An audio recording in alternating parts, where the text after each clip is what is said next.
সম্প্রতিকালের যে কথাগুলো উঠছে ওই কথাগুলো নিয়ে স্যার জিজ্ঞাসা, আমি সেই সম্পর্কে সম্প্রতিকালের এই তথ্যগুলো কিছুই জানি না। কি প্রশ্ন জিজ্ঞেস করছে সে সম্পর্কে? এই যে প্রশ্নগুলো সম্প্রতিকালে উঠছে ওটাই। এই বিষয়ে আপনি জানেন কি সেটা? আপনার কাছে আমি কিছুই জানি না, আমি কিছু বলতে পারছি না। আপনার হাজবেন্ড কি করতো, কি ব্যবসা করতো, কি পেশায় ছিল উনি? তার বিরুদ্ধে যে অভিযোগগুলো উঠেছে আপনি এই সম্পর্কে বলছেন কিছু জানেন না? আপনার স্বামীকে আপনি নিরপরাধ মনে করেন কিনা এটা বলেন। আমি কিছু বলতে পারছি না, কারণ আইন ব্যবস্থা নেবে, আইন যেটা করবে সেটাই। আইনের উপর আপনি নিরপরাধ মনে করেন করতো বা সে কিভাবে জীবিকা নির্বাহ করতো, তাকে কেন গোয়েন্দা পুলিশ ধরছে, এই বিষয়টা বলেন, সংক্ষেপে বলেন। আমি তো বললাম যে এলিগেশন গুলো উঠছে আপনারা তো জানেননি, সেই এলিগেশন ধরেই স্যার প্রশ্ন করছে। আমি যেটা আমি বলতে পারিনি কিছু, কারণ আমি কিছু জানি না। আসসালামু আলাইকুম, কি অবস্থা সবার, কেমন আছেন? আশা করছি আপনারা সকলে ভালো আছেন। আপনাদের সকলকে জানাচ্ছি আন্তরিক শুভেচ্ছা ও মোবারকবাদ। সুপ্রিয় দর্শক শ্রোতা, আপনারা সকলেই জানেন মিল্টন সমাদ্দারের ভয়ঙ্কর রূপ এবং ভয়ঙ্কর কিচ্ছা কাহিনী। আপনারা সকলেই জানেন নতুন করে মিল্টন সমাদ্দার কে বা কে তাকে চিনানোর মতো, চিনিয়ে দেওয়ার মতো, পরিচয় করে দেওয়ার মতো তেমন কোনো কিছু নেই।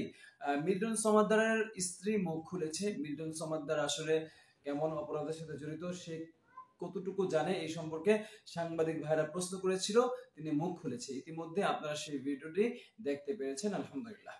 সুপ্রিয় দর্শক শ্রোতা, মিল্টন সমাদ্দার মানুষের কিডনি বিক্রি করেছে, অঙ্গ প্রত্যঙ্গ বিক্রি করে লক্ষ লক্ষ কোটি কোটি টাকা হাতিয়ে নিয়েছে। এমনকি এমনও তথ্য পাওয়া গিয়েছে মিল্টন সমাদ্দার বিভিন্ন ক্ষমতাসীন ব্যক্তিদের নাম ব্যবহার করে এলাকার মানুষদেরকে ভয় দেখাতেন।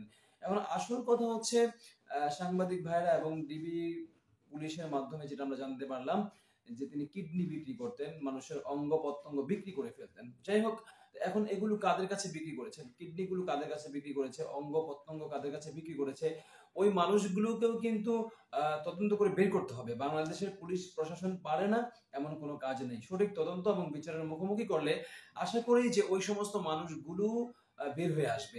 আসলে গডফাদার কারা? একটি গল্পের পিছনেও একটি গল্প থাকে, একটি নাটকের পিছনেও আরেকটি নাটক থাকে।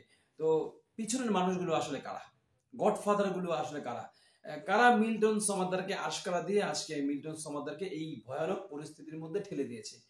কাদের আশকারার মাধ্যমে মানুষের কিডনি তিনি বিক্রি করলেন?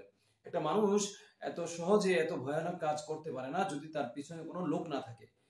কেউ তো সাহস তাকে দিয়েছে এই অপরাধের সাম্রাজ্য গড়ে তোলার জন্য, তার পিছন থেকে কেউ না কেউ তাকে আশকারা দিয়েছে, তাকে শেল্ডিং দিয়েছে।